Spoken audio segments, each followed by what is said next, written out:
our hospitals were calling us saying we're full, don't send anybody, or I got one bed here, and it was something to behold, and it wasn't, like I said, I didn't feel uncomfortable doing it because you knew you had one goal, and that was just try to keep people safe. Sure. Welcome to the Bobby Kudo Show, where we dive into the fascinating world of human experiences and excellence. With special guests, real-life anecdotes, and thought-provoking discussions. Get ready to unlock and tap into your absolute potential with your host, manifestation coach, Bobby Kudo.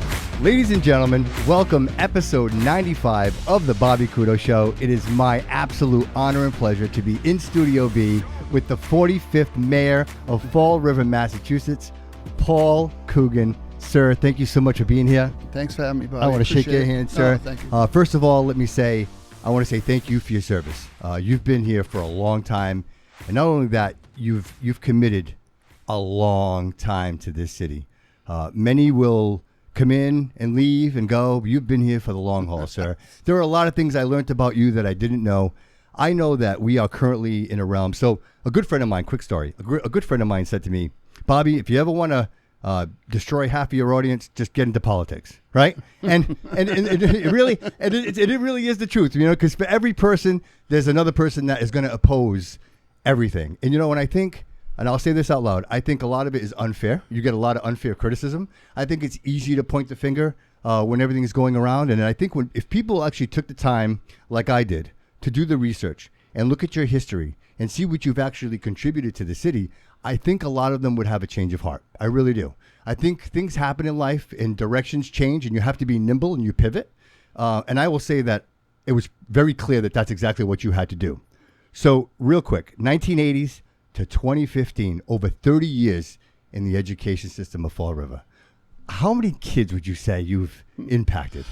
Thousands. Thousands. That's what it's like. And it's hysterical to me because people underestimate the power of being in education that long. I mean, like you said, for example, when you're at Durfee High School, you're rolling 500-600 new faces through that school every year when the freshmen get there and the seniors leave, and you meet their parents and you meet their relatives and you see them at the sporting events and the dances and the functions. And it's just a privilege to have been able to work with those kids that long. I never even, when I was there, I never took time off. Matter of fact, some years, as crazy as it sounds, I turned some of my personal days back in because I didn't even use them. I stayed there all the time. I had perfect attendance most years, but I loved being there. It was a great, what it is? I always tell kids, no matter what you do, get yourself a job you like, because if you like your work, you're going to excel at it and you're going to do a good job. 100%.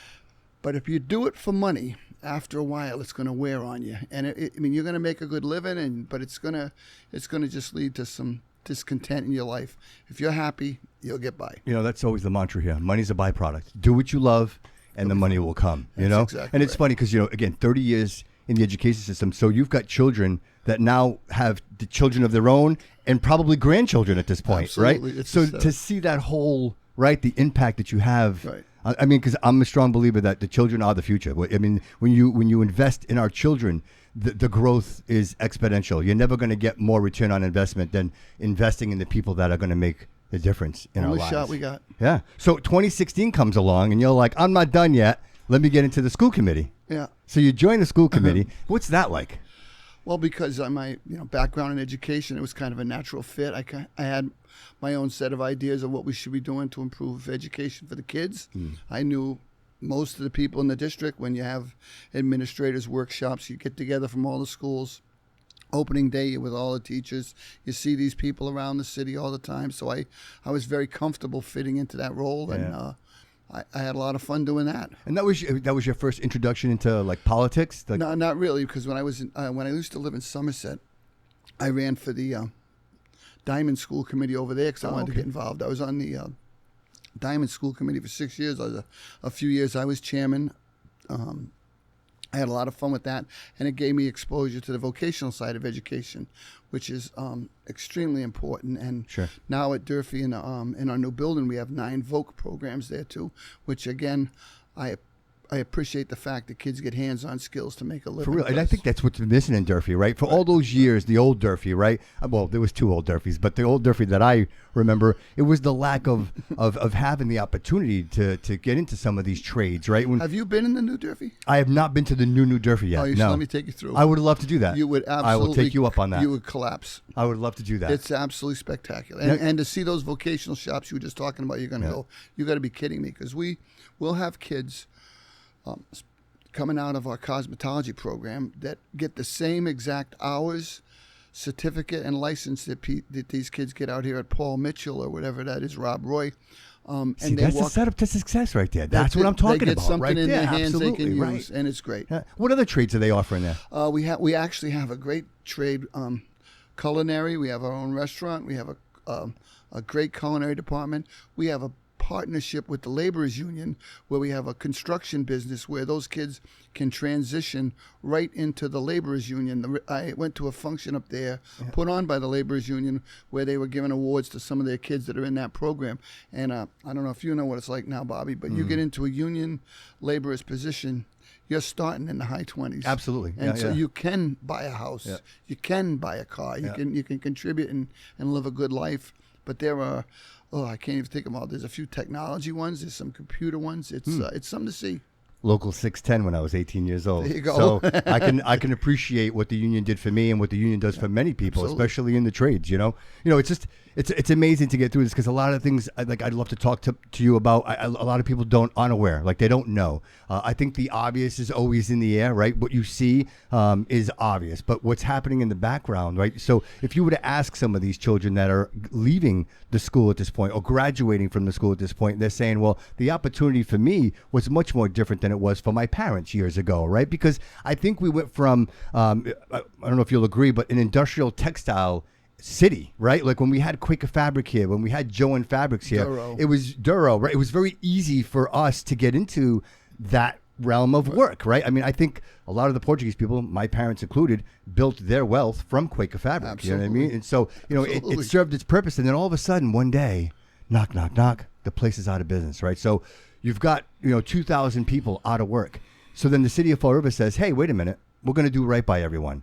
If you all agree to go to some type of education, right, through unemployment, whether it be learning how to read. My mom can speak and read and write English right now because of this program. And she was in that transition. She was almost ready to retire, maybe 5 years. She took advantage of that opportunity. She got educated, and she didn't lose her pay. And she got her Social Security. My mom is 81 years old, Mayor. My mom is 81 years old, and she's a success story from the city. Very nice. You know what I mean? I am an Azorian immigrant. My parents are Azorian immigrants. I'm first generation, sir. Nice. I am proof positive that you can build something great here. Absolutely. You know what I mean? So, I just want to thank you for that because you're along the way of that. You know what I mean? And your predecessors as well. Absolutely. And so here we are, right? 2020, 2019. It's December. You become the mayor of Fall River. All of a sudden, COVID happens, right? All of a sudden, the marijuana industry is happening. And I say to myself, I don't think people realize what you had handed to you when you came into office. Quite frankly, monumental tasks and tasks that have never been handled before. We didn't know how to manage the marijuana industry, right? How do you hand out licenses? Who gets it? Who doesn't get it? How do you manage all this tax money? And so here you are, a new, fresh mayor, and you handed all this. What is that like? Well, I'm a firm believer in you have to go to work every day and you got to figure it out. So what happened, for example, let's look at the marijuana industry. My predecessor had given out 14 licenses. I've never given out a license. I'm still working through his 14. Mm-hmm. And what I mean by giving out a license is he would give a letter from the mayor's office authorizing Bobby Kudo to get a license. Mm-hmm. So that's how it works. So we didn't have to do that. A few of the licenses have been transferred, but I've never gone above that 14 number. Mm-hmm. And then you look at how you're going to work with them. At the time, they used to give the city $50,000 you were allowed to take as an application fee. You were getting 3%, but all those regs changed too. Right. And that money dried up. So I was like, what are we doing? Because at one time we wanted to put a panel together to evaluate licenses, and then when I realized we weren't giving out any licenses, we didn't need a panel. I'm like, we're not going to give any out. We can't do it. Right. So that kind of took care of itself. It still gives us, I mean, $1.5 million, $1.6 million. Sometimes I read people, where'd the marijuana money go? It's right in the budget. You have to list all the revenue that comes in. Yeah, and Mayor Coogan, you know what I think? I think people were thinking it was going to be a lot more. I think that's what I think. That's what happened. Yes. 3-4 million a year. Wait a minute. We never got that. Right. You made that number up. Well, the marijuana, the marijuana business, as you know, is kind of flattened out. Yes. Now, a lot of places are like a little tentative about it. It's not what it was.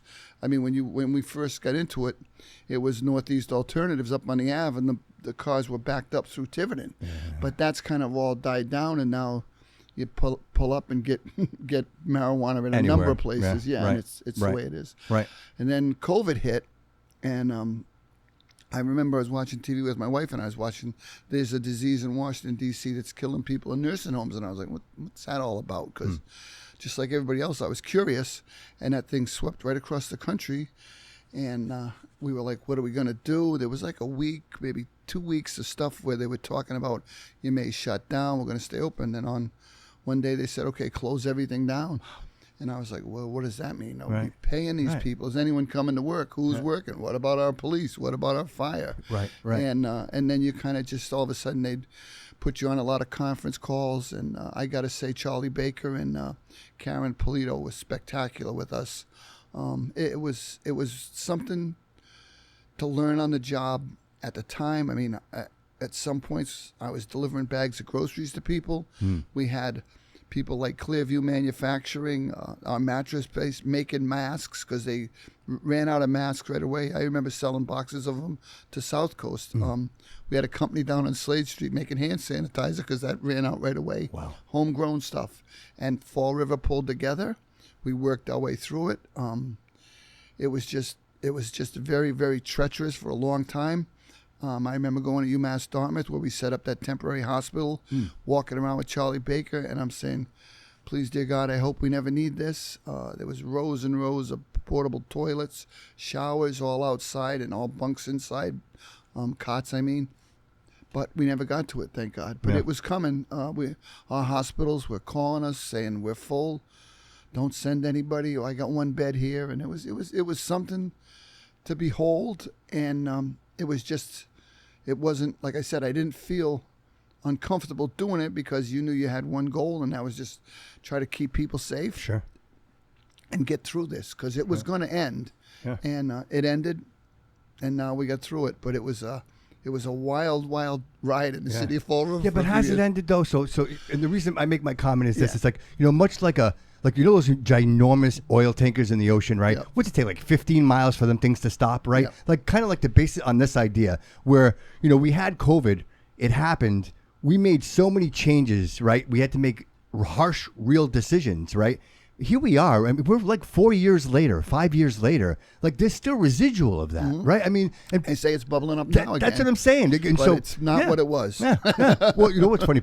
Perfect example of this, right? You think you can get ahead of this. I worked for a company that did distribution for a large, Christmas tree shops. They're no longer in business. I used to run the distribution center for them. Okay. And so COVID happened, right? So after COVID happened, one of our retailers called and said, hey, listen, I've got cases and cases of water.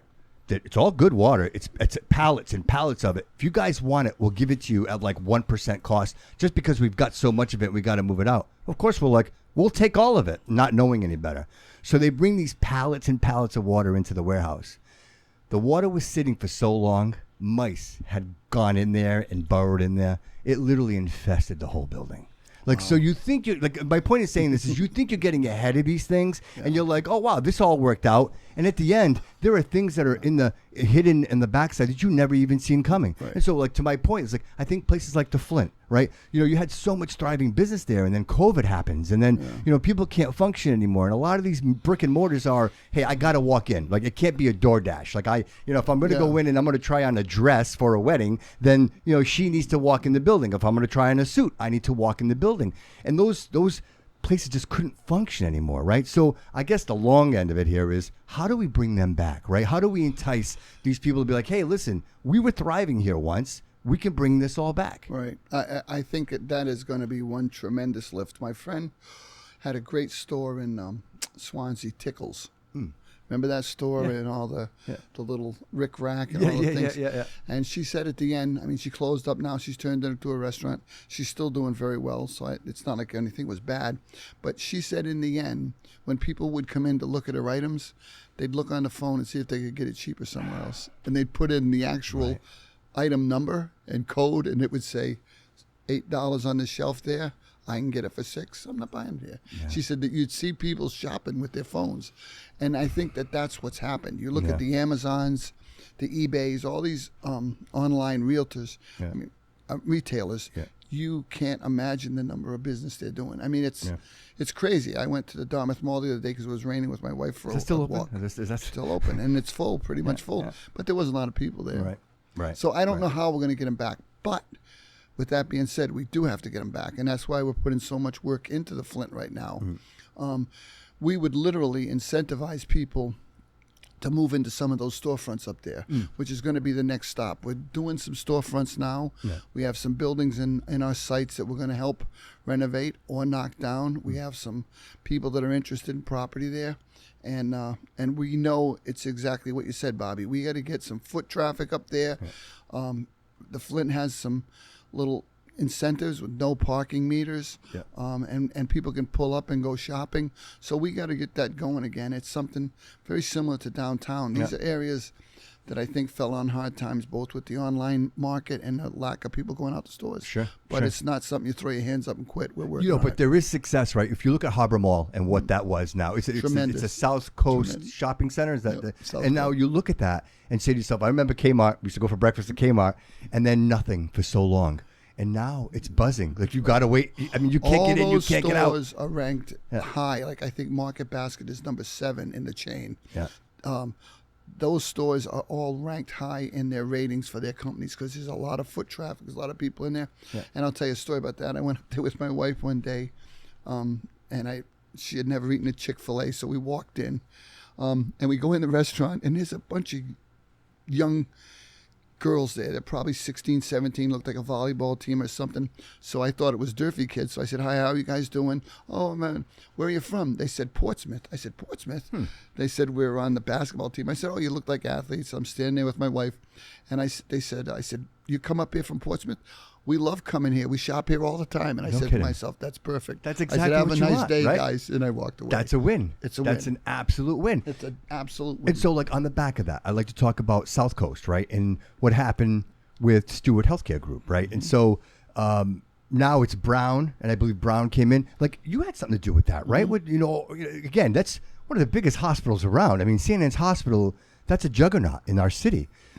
Much like Morton, that hurts that community. That Morton Hospital, it's almost shut down. There's nothing going on there. Right. And so when I think to myself, gee, what would have been the city if we didn't have St. Anne's Hospital? And you negotiated that. There was a lot of... Well, it was... I don't negotiate things like that alone, but it's a lot of input. It's the interaction. When John Fernandez came in from Brown Health, we got to have a lot of good discussions. And at the time... I mean, at one point, South Coast was interested, I believe, in buying St. Anne's also. And I wasn't against anything. We just wanted to have people looking at that as a medical facility to keep those people working. I mean, I was out picketing with the union out there to try to make sure that we kept those jobs in the city of Fall River. Very, very important. South End Hospital. And we're blessed with that because we literally are not many cities our size that have 2 hospitals like South Coast and St. Anne's. Right. And well, then you got Primacare. Primacare is almost like a hospital, right? Too. Like, it's pretty much a hospital. I drove through that parking lot today, and again, packed. You know what I mean? People are literally waiting to pull out of parking spots. And if you look at what's going, I mean, again, I'm blessed because I get to go into these buildings, and Richie Matus that runs Primacare, the people have to understand the significance of what's happening here. Mm-hmm. The 5th floor of that building has been completely leased by Northeastern University. They're going to open an RN program in our city. They're opening one in Charlotte and Burlington, Mass. And Fall River. And that's going to let 60 students a year become RNs. Right here, they're going to, and they're still talking about some dormitory work to go on. And the floor above it is a training center for surgeons. They actually have classes and, bodies and everything. I went up there and I'm like, wow, this is going on right in our city. And, people don't get to see it, but I'm blessed that I get to do it. And I'm saying, people knew this stuff was going on. There's a right lot here. going on here. I walked the trail the other day, from Meditech and walked it over. And as I was walking, I looked, and it looked to be like a mini submarine. These two guys are sitting there playing with it. And I'm like, wow, I'm a tech geek. And I'm like, wow, what is that, guys? He goes, oh, it's a sonar system and we develop. I'm like, you guys do that here? He's like, oh, yeah, we develop all this. He's like, right on Southwood. yeah, he's like, we got government contracts. I'm like, and this is the stuff that nobody knows. You know what I mean? This is just the things nobody. I got to tell you today what I was fortunate enough, Bobby, mind-numbing. So as everyone knows, and between Bedford and Pleasant, TACO just did a major expansion. Yes, so we had yes. ribbon cutting today there. Yeah. And I got, again, to walk around. So they make 12,000, 20,000 water tanks. And I'm like, well, who uses these? What are they for? Yeah. They're for cooling systems for data storage plants. And they hire, the guy was raving about the students from Diamond and the number of kids in there working there. They starting welders are like $27 an hour. A lot of guys on the floor making $50 an hour. And he said, we got more work than we can handle. We had to expand here. We love Fall River. We love the way the city treats us.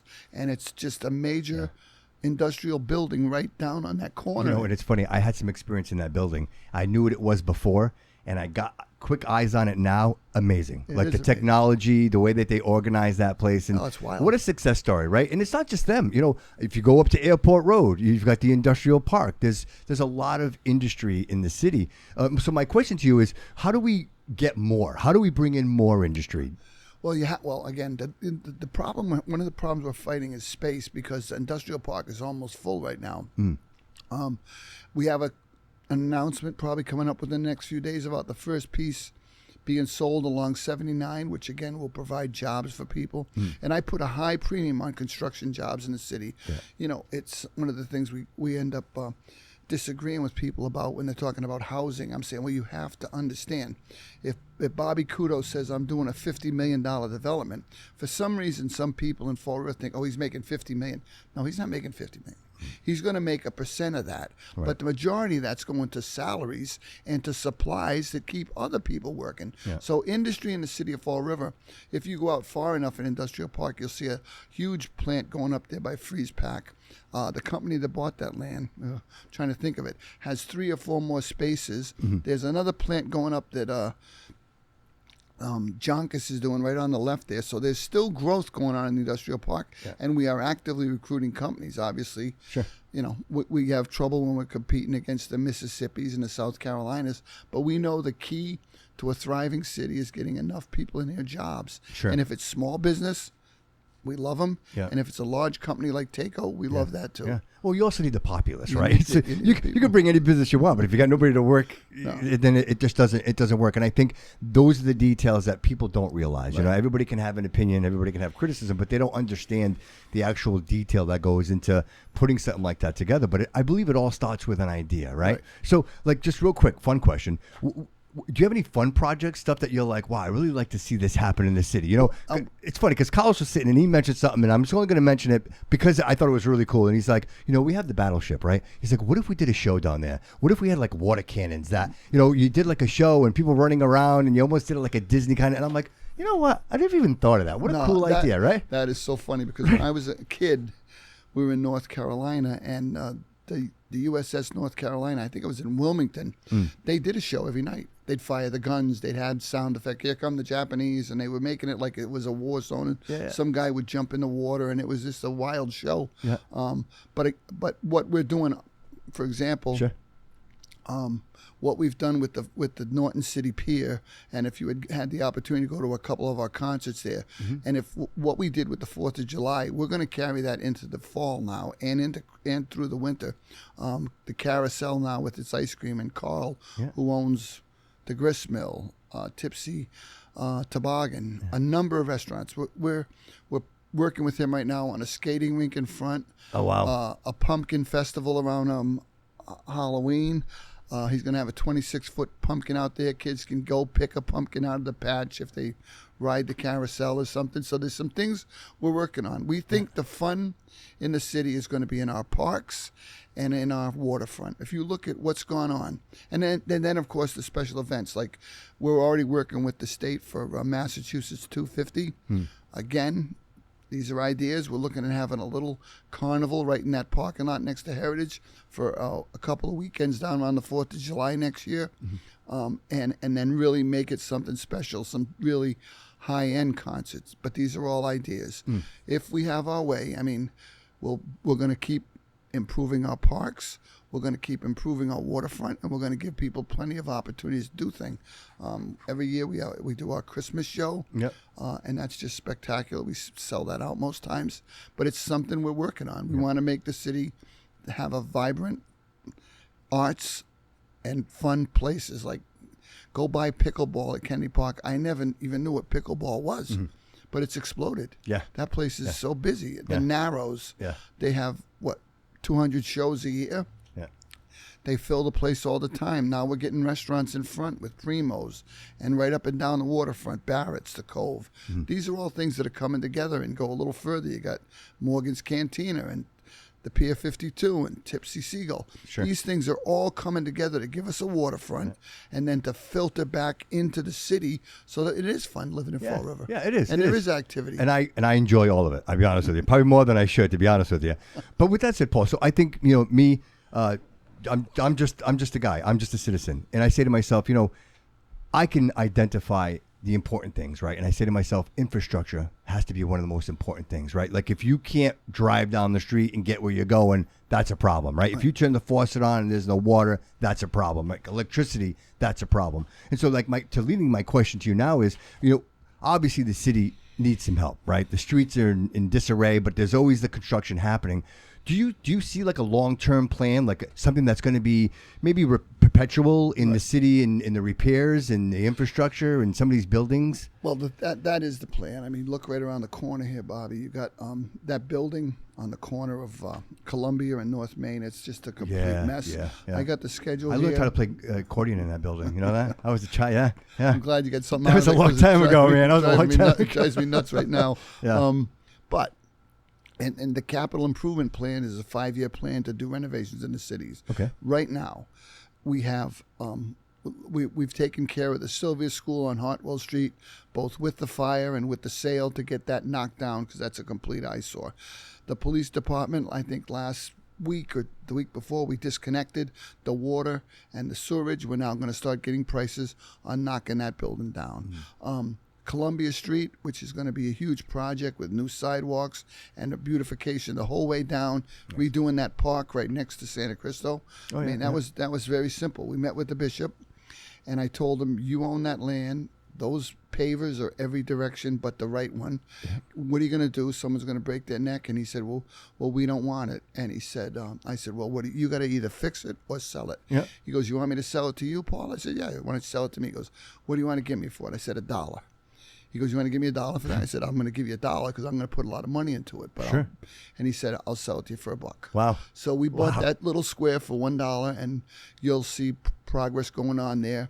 The timeline starts in October. I thought it was going to be September, but they're not done Bedford Street. So there's a lot of work. Any cool ideas for that? Well, what we're going to do is, as you know now, it's a big like paver and with some like scruff trees in it. We're going to move the benches up halfway through it. Put some greenery in the back, and then cove the benches around so people can sit there and enjoy it. We are also thinking about putting some honorariums for some of the Portuguese people that have contributed so much to the community. We have a couple of busts that want to go in there. So there's a little historical piece. So if you're eating at Sog's or you walk up the street, you're going to be walking on a sidewalk that's got some cultural parts to it, so some of the pavers will be moved and some of them will be fixed, but that's going to be, I met with Victor today from Sog's. I said that street's going to be beautiful and done. And that's a key street in the city, just like we're doing Bedford Street now, just like we did Stafford Road. Those are huge streets that need work. I'm with you though. The side streets, I mean, I drove down Barnes the other day, and now that's on the list to be fixed. The streets we have to do, but we did more streets and sidewalks than any mayor not because Paul Coogan's brilliant, but because when the ARPA money came out, when we put work into our water pipes, part of the work was fix the street, do the sidewalks. So we coupled that money together, so we got a lot more done, but there's a ton more to do.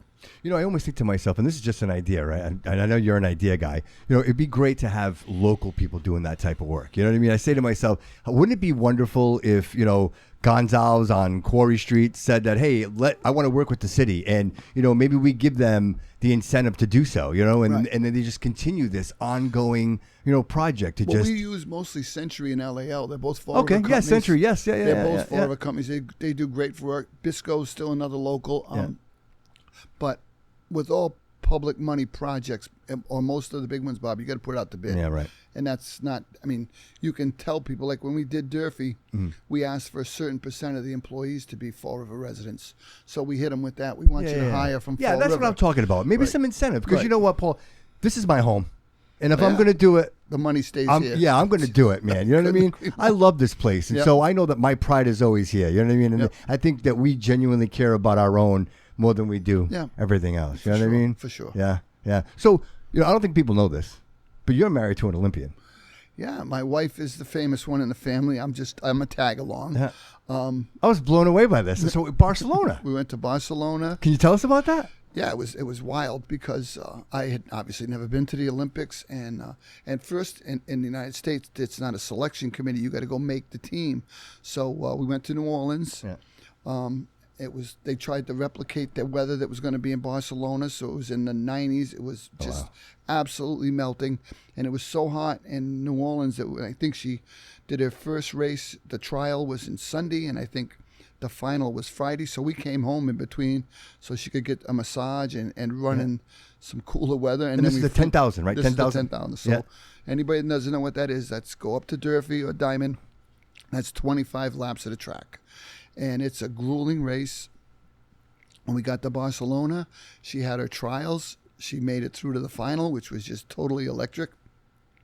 Because the race right in front of her was the men's 100, which is one of the premier events. You could see Larry Bird, Magic Johnson, they're all coming in. Jeez. Because everybody comes for the 100. They went there for my wife's race. But the place was packed, and it was 25 laps. She hung in there the whole race, and then she kind of got dropped off the back. She ended up 7th or 8th in the finals, but good for her, accelerated man. Wow. her standing so much. She did so great. What an amazing life experience, right? Well, and Right? then, she kept competing until she was in her 50s. That's why we didn't have kids. Plus, I had 600 kids hanging off me every day, so it kind of was. Yeah, right. I had my own kids up at Durfee, so I was fine with that because she did continue. And she right now, she's still a very, very competitive biker. She did like 75, 80 miles on Sunday. No kidding. Oh no, she can I say wheel. behind every great man. That's a great. she's- That seems to be the pattern here. She's the You know what I famous mean? one. Yeah. She keeps me grounded. Lessons in leadership. Can we Yeah. talk a little bit about that? Sure. Tell me, is that something that you developed? Is that something that you used in the city, or Lessons in leadership. I think what happens with leadership, okay, is it's kind of, well, like when you go to Durfee to go to work, I mean, I was not prepared for what was coming on. I was the first in-school suspension teacher, so you had to figure out a program. They just said, there's your room, and so we put something together. Yeah. And then I realized that those kids wanted someone to be both their friend and a leader. You have to be able to tell people, no, you're not going to do that. You're not going to do that. We're going to do it this way. We're going to do it this way. And you have to have confidence in your ability to guide others. So that was my first foundations. And then when I got into in-school suspension, I started working with the offices, and one of the vice principals said, listen, you should get yourself certified as a vice principal, which then meant you would get your own class of 500 kids. And I said, okay, I'm going to do that. Yeah. And I ended up getting a job. First, I went to a interim position in a couple of middle schools because they needed people. I didn't even apply for them. And then I got to Durfee, and is that you leadership- knew when you got you to- know what you're doing, and you want people to follow you, but you want to lead with like strength, but a sense of humor, and you wanted to make sure you knew what you were doing and you were prepared and you were ready to go. Now we try to do that in the city also. I know people sometimes wonder what it's like, but it's truly a challenge. But I will tell you something. we had a young lady that worked for us, and she went up to work in the clerk's office in Newton, and she came back and she said, Fall River is so much better off than Newton. I'm like, oh, wow. She works in Really? the government sector. I was like, I Okay. fell off my chair, Okay. Bobby, and I'm like, because what happens with these jobs is you're so insulated. I go to the mayor's meetings and things, but you're in your own bubble, and you work with your department heads and your people you depend on and your lawyers and this and that. But at the same time, you don't really know. You don't know how everything's coming off, and then you have to run for office every 2 years, and I'm interviewed by 11,000 people or many Right. voters, and Right. they make the call. It's up to them. Yeah. How do you feel about that every 2 years? Because some would say 2 years is too short. it's too short, right? Like, because you're constantly in that campaign mode. Some people are like, well, you should always be campaigning. I disagree. No. I think there needs to be some work time in Focus on the there, work, right? that's Some right. work time in there. And Well, your first year after you're elected, you got some time to work. By the second year, everybody's on you. You're running again. What are you going to do? You need help. You don't need help. I don't like you. I love you. And it's just, you get into these things, and you really want to worry about whether Columbia Street's getting paved or not, or what's Right, going on right. at RPA, and is Durfee safe, and how are the kids at Watson? I mean, Yeah. and what are we doing on the rail trail? There's just so many things going on that people don't understand, that you Yeah. just, and then they get frustrated with you, and you tell But them you're Mayor sorry, Coogan, and you hold move on. on. If you don't mind me saying so, these are individual problems, and Right. people are looking at these as an individual problem. They're not realizing that you're in charge of everybody's problem. You know what I mean? And so for me to have eyes on one particular situation, it's very easy for me to start and finish the whole thing. But when I have 30 things happening all at once, I only imagine that I have to rely on the people around me, Right. the leadership and people around me that are going to support me in this, and I think people lose sight of that, They do lose sight of it, but it's the way it is. A friend of mine told me once. He goes, he was a superintendent of a golf course. He said it's funny because as a superintendent of a golf course, I'm responsible for everything: the irrigation, the holes, the trees, the growth, this and that. But he said everybody tells me what to do because they cut their grass. So they get a little piece of it, but they don't know that there's so much more to managing a golf course than cutting the grass. There's Yeah. a lot of Yeah. work going on. And it's Yeah. like that in the city. There's so much going on. And I got to tell you, because I can't fathom becoming a mayor of a city if I was like an accountant or someone that lived on a schedule. Or I see Bobby at 9, I see Dave at 10. It doesn't work that way down there. It's just go, go, go all the time. Yeah. You're home in bed, and they call you to go to the Gabriel House fire. You're going. Someone has a serious accident. Someone at work gets injured. I mean, these things just come, and you just got to deal with them. Right. Let me ask you this. You're surrounded with a lot of people around you. Who do you enjoy working with the most? Well, I got Ann O'Neill Souza, the chief of staff. She's brutal to me. She tells me what to do all day long, and I mean, Well, these are but the I've known- unsung heroes. She was You're my right. boss. She Right. was my boss when Yeah. I worked at People Inc. for a little while as a mentor recruiter, Yeah. and she was my boss there, and I've known her forever. Then you got, like, up on my floor, you got Mike Dion, you got Alan Rumsey, you got the superintendent of schools, you got the police chief, fire chief. You got EMS, you got EMA. These are all like key department heads. Glenn Hathaway, our building inspector, Danny Aggie.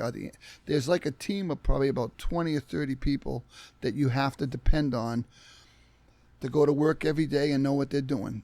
Their problems, every single one of them has problems. Every single one of them has issues. Most of them can tackle them, but sometimes they come to you and you got to get involved. Yeah. That's great, though, right? Yeah. You have all those people around you, Yeah. you think able people, and you say to yourself, I'm surrounded by success. And the thing about it is, it's funny because I just want you to know my salary is capped. So most of them make more money than me. And some people get offended by that, but I really don't care. I don't care. It doesn't have anything to do with money for me. I'm blessed because I have a pension after my 30 years in the schools, and I make a decent living. But I do every month, out of my check, which people, I tell the story, I have $2,000 automatically withdrawn that goes into what I call the Coogan Fund. I'll go to Maplewood Park, I'll give them $500. I'll give tickets, like this weekend SCA needed money, I give them a couple $100. I donate, I can bring in my checkbook. The list of people, I just spend the people money. don't out. know this. People don't know this. They Yeah, think right, you're doing it for, and it's not, and again, I don't begrudge them because they don't have the ability I have. That's out of my pocket. I don't use campaign funds for that. That's my paycheck going out to others. And someone said to me, well, the Portuguese are mad about a feast. St. Cecilia's Band Club donated to my campaign. My signs are on SCA. Yeah. Our Lady of Lights got my signs in front of her because I go visit those people and I'm engaged with them, and I'll do anything I can to help them to make those clubs successful, and they know it and they appreciate it. And they show the support. They do. Which is what you But want. again, we talked about it at the beginning of the episode, 50-50. Everybody's 50-50. For every one person you make happy, there's somebody that's You not. say yes to one, the other one's right. no. But there's a time. See, when you enter politics, to me, there's a time, there's a life to it. That's it. This is where you're going, and this is where it's going to end, and that's part of it. I mean, it's especially being a mayor, because you're under the gun all the time. You have the focus on you, but hey, I don't mind it. I'll do it as long as I can. Well, you do it well, sir. Thank you. Do it well. So real quick, I mean, I just kind of walking us out of here, but I just wanted to talk about something. It's a little somber, but I think it's important that we discuss it, because I believe that it's something that's right in front of us right now. So on August 22nd, a 23-year-old Ukrainian refugee of the name of Irina Zarutska was on a train in Charlotte, North Carolina. 23 years old. My son's 23. So, watching, obviously not watching all of the video, but seeing exactly what happened, this poor young lady getting on a train, getting out of work, sitting down, and this is not in any way, shape, or form undermining what happened, but obviously, clearly, this is someone who is psychologically troubled, right? This individual has some serious psychological issues, right? How do we, as a population, as a citizen, say to ourselves, how do we prevent this from happening, right? How do we try to identify these individuals, because obviously there was a lot of trail here. This individual was involved and arrested a lot of times. It wasn't like it was a surprise once it happened, right? But then again, these people are just walking amongst us. And frankly, between you and I, since they shut down that Taunton, the hospital, like, there really hasn't been any place for these people to go. And I know it's a very sensitive subject, and I know it's hard to determine, but I think at the end of the day, the responsibility is to keep our citizens safe, especially if we're getting on a train. We just got a new train. You know what I mean? One, obviously devastating, right? But how do you see maybe managing people that maybe should not be in general? Well, I think that was one of the great fallacies of the 70s when they went to the model you're talking about, Bobby, with what they called it was deinstitutionalization. Yeah. They thought giving someone a handful of pills was going to be a substitute for a warm bed, a counselor, a place to go where they're kind of contained. You don't have to lock them up, but you can make sure you keep them contained and give them the supports they need to exist. I tell people that all the time. When you're out on the rail trail or you're in a homeless camp, you run into people that are severely mentally disturbed. And I've told the governor this, I've told anyone that will listen. We need places for those people. Amen. I'm glad to hear you say that. Yeah, we need, appreciate that. They do not belong. And it's not inhumane to tell someone, I'm sorry, you're going to have a bed, 3 meals a day, a place to go to exercise. We're going to give you a counselor. We want to work with you. Yeah. But Peace of life, ready. though. You're not, that's right. You're not ready. Right. You're not ready to be a part of. You're not ready to be part of society. Right. And that gentleman on that train did not belong out in society. I'm sorry. Yeah. He didn't belong there, and that's exactly what happens. Right. And you see them. They're talking to bushes. Or one time we were down at Kennedy Park, and there was a guy playing with a $1 bill, and he couldn't stop it. And young kid, and I tried to talk to him, and he was just walking around with this dollar bill in his hand. And I was saying to myself, "You okay?" And then I talked to one of the counselors, and they said, "No, he's in the throes of mental health issues." Right. And what we do, we don't give them any place to go. They can't function for themselves. And people are like, "Well, you got to get them out of the tents and get them." Where am I putting them? Tell me. I'll take them there today. Right. One of our programs we do with the people that are in the severe drug issues, we will literally take you out of the rail trail or take you out of a tent, send you to detox, put you in a step-down program, and then pay for 6 months of sober living. We'll pay for everything because we're using the opioid money we got from the Sackler settlement. Yeah. So we'll take grant money, not taxpayers' money, grant money to cover these people. And we have 100 people we've gotten into that program. 40 are successfully cleaned up right now, but we know they can relapse. 25 are still in sober living, and the other 30-something we lost. But they're going to get another crack. But I just don't understand how the state, when they were talking about Concord Prison for migrants, I'm saying that's where we should take all the doors off, so we're not letting people think we're keeping them locked up. Right. But that's a place we could put some people. Sure. They need, look what's going on in Boston at Mass and Cash. Yeah. They said they gave out 800,000 needles up there last year. That is amazing. But these people are dying and they're struggling. It's almost like the impossible answer, right? Like you could come up with every possible solution, and there's something that just, again, Nikki Fontaine was sitting there, and I will say she had the greatest thing to say. I don't know if you had an opportunity to listen to that episode, but if you have a chance, please do so. She had the greatest things to say about you, the support that you provide her, going through this process with her every 2 years. She knows, she's got to deal with it. She's like, Mayor Coogan's always been there for me. She's like, anytime I've ever reached out to him, she's like, I can call him any time of the day. She's like, I throw these ideas at him. She actually mentioned the sober houses and how you guys discovered that there was something. And so, the idea that you're all working together, everybody's working together. And I think it's important for people to know that there's a lot going on in the background. But again, it's never enough, right? No. We can always say it's never enough. But in this case, I say to myself, I love the city, right.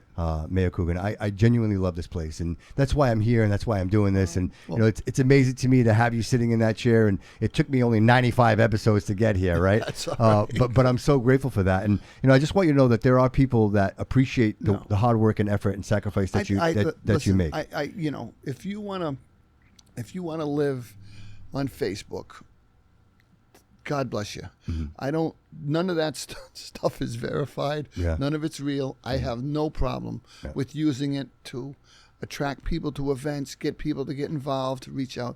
But as far as a news thing and what they say over there, I think it's hysterical. My wife gets mad, but I don't really care because I grew up, I shouldn't say I grew up, I was already grown up, but I grew up in Durfee where if I had an argument with a kid about going to class or something, seriously, you go down the hall and he'd write Coogan, blah, blah, blah, blah, blah on the bathroom wall. Mm-hmm. And you'd ask the kid if he wrote it and he'd just stare at you and laugh because you couldn't do anything. Right. That's Facebook to me. Right. And I mean, it doesn't bother me. I understand. And you know what? I really don't even care because if it makes them feel better and somehow it gives them an outlet to express their frustrations about whatever's going on in their life, they could use me. I'd much rather have them bug me than other people that work in the city or the other guys. But it doesn't really bother me. People say, how the heck do you do it? It's just expected. There's a certain element when you go out to campaign, you're never going to get 25, 30% of the vote, no matter if you cure cancer. Mm-hmm. So you might as well accept it. And if that makes them feel better, God bless them. I hope it does. I don't wish bad on them. I just know that they're not really telling the facts. If they were telling the facts, go ahead. Well, I think a conversation is appropriate, right? If I don't agree with your policies, then let's have a conversation about it instead of making accusations and just throwing stuff out there. Making stuff up. I mean, like I said, my wife gets all ticked off, but I'm like, that's not even true. I don't know what the hell you're talking about, but hey, it makes them feel better. So I guess it's like watching Lord of the Rings. Yeah. So here comes so September and then November, right? You're the mayor again. It's November. What's your vision for the waterfront? I know we've talked about it, and I know you've mentioned a couple of things. The vision for the waterfront is going to have to be, we're going to have to settle up who's going to take care of the disbursement of the property. Is it going to be the state? Is it going to be the redevelopment authority? The redevelopment authority, as you know, did a ton of work up in the industrial park. Mm-hmm. Real quick, could you talk about the benefits of that? Why would we want that? What do you think? More local control. Yeah. I mean, I got a great working relationship with the state, whether it's Senator Rodrigues or any of our representatives, Fiola, Sylvia, so that we are going to have input. And, it's funny, again, the other day they were criticizing me for talking about the party in control in Massachusetts. Mm-hmm. I get along great with Governor Healy, Lieutenant Governor Driscoll. I mean, our legislative delegations, they're all right on my phone. You can take a look at it if you think I'm kidding you. So I talk to these people. But that's the biggest project in the history of Fall River. And we want it done with a lot of local input. And that's all I'm trying to stress to people. Mm-hmm. But people understand, whatever we decide to do, what's going to be housing, what's going to be retail, what's going to be commercial, where is the parking decks going to go? Is it flat parking? Is there a deck? Mm-hmm. What's going to go into green spaces? Is it a gazebo? Is it a little sound garden? What are we going to have that's going to make that a walkable, livable community with a train on one side to go to Boston if you have to, and water on the other side to get into a boat. But if everybody just takes a deep breath, no matter what happens, Fall River's going to win. We are going to win this fight. We're going to have a beautiful, vibrant new neighborhood right in along our waterfront, similar to what's going on up at 12th Street in Kilburn with the houses and the mill. We're going to have something right there that's going to be special for our city for the next 100 years. And that's how I look at it. We're not going to lose. Yeah. Do you see any more medical? Do you see any more medical industry? I do see medical going in there. I see some medical because that's still a growing area. I mean, we have and what comes with medical, good paying jobs, a healthy workforce generally that wants to go grab a coffee, get on a train, go to Boston, go to Mass General, come back. So there's going to be some tremendous linkage going on down there, and people have to understand that. I think you're going to see medical. And in fact, we're going to have an announcement about something shortly. But again, housing, restaurants, there's that's a perfect fight. Do we let in chain restaurants? Do we go to the chains, or do we go with people that are like Sogs or Caravella, or local restaurants that come in and have a spot down there too? Sure. So those are all discussions that we're going to have. I'd like everybody. We've had 2 or 3 public hearings on the plan. People came into the atrium and offered ideas. We're going to be fine. People are going to have an input. But just remember, we're only talking about how we're going to win. We're going to win this. This is going to be a big. What a great argument conversation to have. That's what it is. We're going to win this. Yeah. We're going to win this, and the city's going to be better off. Things are going to be great. Look at what's going on down there now with the new roads and how you can see it laying out, and the period lighting, and it's going to be very special. What are you most proud of? Well, see, that's a trap question, Bobby. You caught me on that one. So, there's so many, because when I leave something I out, know. when I leave here, they're going to say, that guy didn't say You know this. what, though? And I'm asking you. Right, I'm asking Paul I like Coogan. the way I hate to focus on the negative, but I like the way we tackled COVID. I like the way we tackled the Gabriel House fire. I love the way we built the new Durfee. I like the way 79's coming out. I like what's going on right now on Lewiston Street with the renovation of that old facility. So I look at things like that. Most proud of the fact that I got a great team. We work together. Yeah. The local officials, whether it's the city council, the school committee, with a few exceptions, we work hard together to try to improve everything. You look at the buildings in the Fall River Public Schools. We had guests come down from Lynn, and their heads were spinning about our facilities versus theirs. And I'm talking about elementary, middle, and high. So they know what we have in our city. Do we have work to do? Absolutely. Sure. And that's all coming. Right. But, I'm most proud of the way Fall River rebounds from crisis, and we all work together. Yeah. I appreciate that.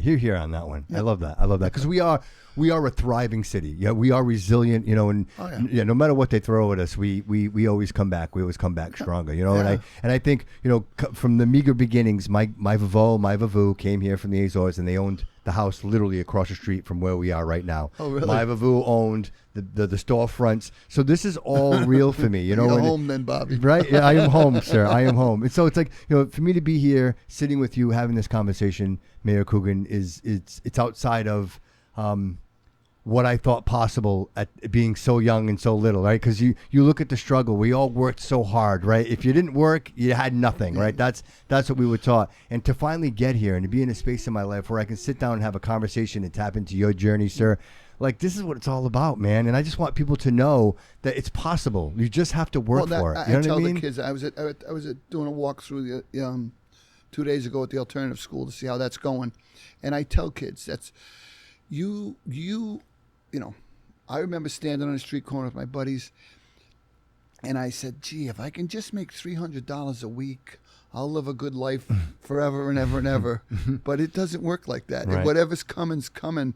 And if you can get prepared, that you're going to be okay. But you got to be ready to work, and you got to be ready to find a job you're both good at and you enjoy, and you'll be fine. And I try to tell people, just relax. We're going to be fine. All right. I got one more question, and then I know David has a question for you. But my last question is, who was your favorite past mayor? Oh, God. My favorite, I kind of like John Mitchell. I still see him a lot. He gives me advice once in a while.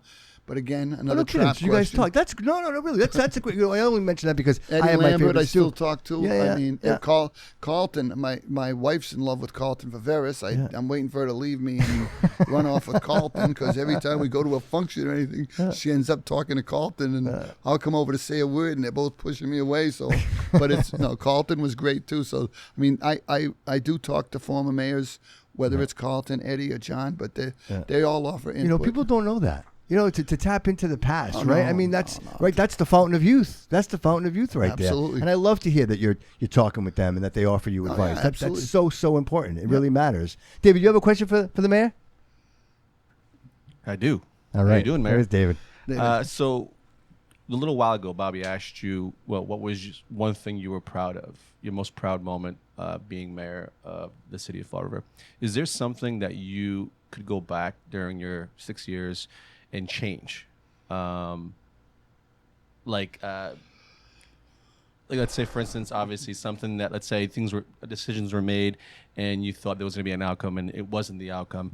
Is there anything that you can go back or would like to go back and change? Well, without naming names, I would not do that. Some personnel decisions, David. you think someone's going to step up and it doesn't work out. Ugh. You both hurt for them because they weren't successful, and you hurt for the organization because it turns into upheaval. But you don't wish bad on them. When you put someone in a place of leadership, then you want them to do better, and that's, it could be the schools, it could be public safety, it could be the streets. Whatever you do, you want them to be successful, and you want them to work out.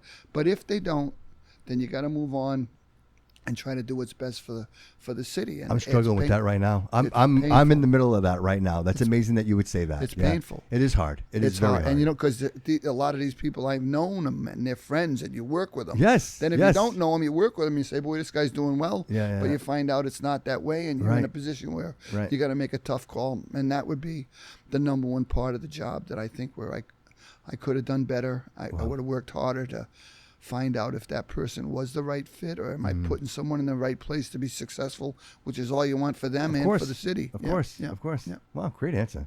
Good, Dave? Awesome. So real quick, before we walk out of here, I'd love to give you the opportunity to speak to the Fall River citizen and say anything you would like.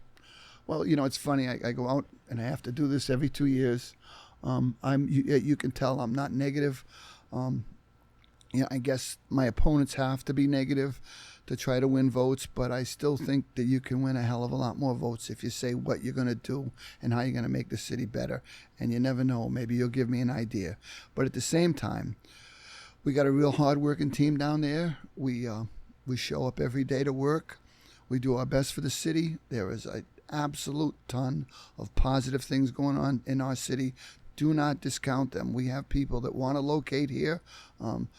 After we're off the air, I'll show Bobby a couple of great articles out of the Globe. Sure. People want to move to Fall River. People want to live here. They want to bring their families here, and they want to be successful here. And I will do everything I can to facilitate that and make sure it's important to our community to grow, bring in fresh minds, fresh money, fresh children. They all have to be fresh to make us a better place to live. And if they pitch in and help to grow Fall River, it's going to be important. And I would like to lead this city for, right now, 2 more years is what I'm looking for. You know me. Yeah.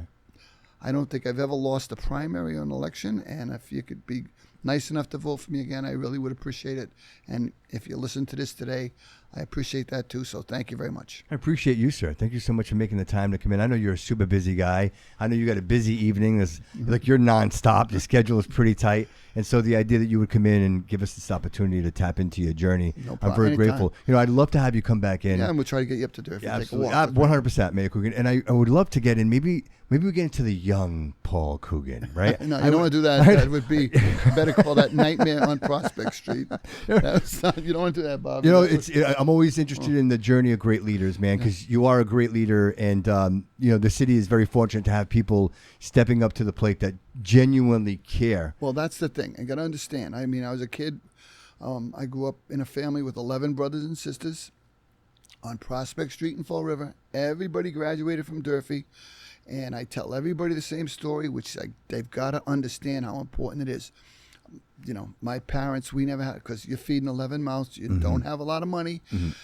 But at the same time, they gave us all a work ethic, and everyone in my family worked and was successful at holding a job, working hard, and getting things done. Glitches along the way, plenty of them. I'm not saying that, but they all had a foundation based on the ability to go to work and be successful, and that was one of the number one failings I saw in my job at Durfee High School. The inability to instill a work ethic into some kids. The reading, the writing, the math would have all come if you just could have gotten them to understand how important it was to get involved and make sure you're busy and you want to work.